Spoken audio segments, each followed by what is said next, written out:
Good morning and welcome to Trustmer Group Tech Tip Tuesday. Today we are going to talk about sharing your videos on social networks. We're going to use Facebook as the example, and I'm going to walk you through a couple of ways to share your video and talk about the pros and cons of each. Great, so here's our video. You can see I chose a really lovely still shot of my face for this one. So the first most obvious way to share on social networks is like this, where you start your post and you just paste in the YouTube URL. It's quick, it's pretty efficient, but if you've spent time working on a video, you probably want to take the most advantage of it possible. So this is a quick way. Note, if you do share this via Hootsuite or other tools, sometimes it glitches a little bit and doesn't pull in the preview. And even here, you can see the preview that's pulled in from YouTube is not amazing. It cuts off the image kind of weird, so you'll want to make a note of that when you upload your still image, your thumbnail. So it kind of pulls it in funny. It's not taking up a ton of real estate. So the only pro is really that it's super fast.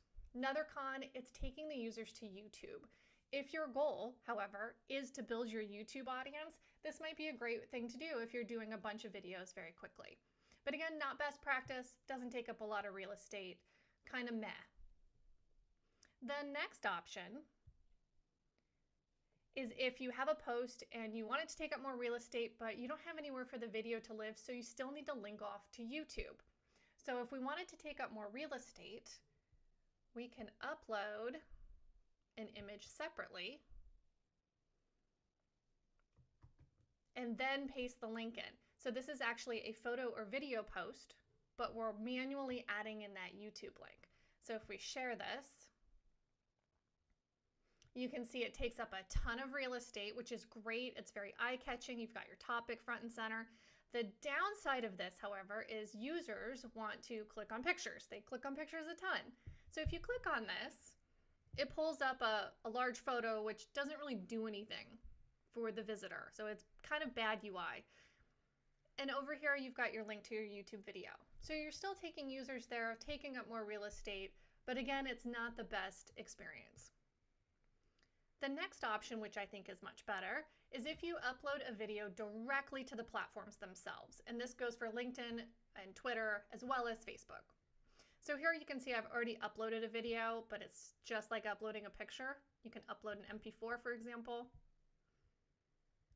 And when you share that, it takes a little while. The downside of that is if you are doing this and doing a lot of them, it takes a long time to upload those files depending on how large they are. And they don't post right away. They'll let you know when it's posted. But this is what it looks like. So people can play it directly. It's fantastic. It's not opening another little window.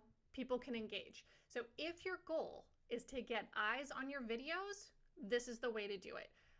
It shows up really big. It's auto plays oftentimes in the feed. It's fantastic. And then you can always add comments if you want to drive them back to your website or to another call to action. They're engaging here, so keep them on the platform. That's great.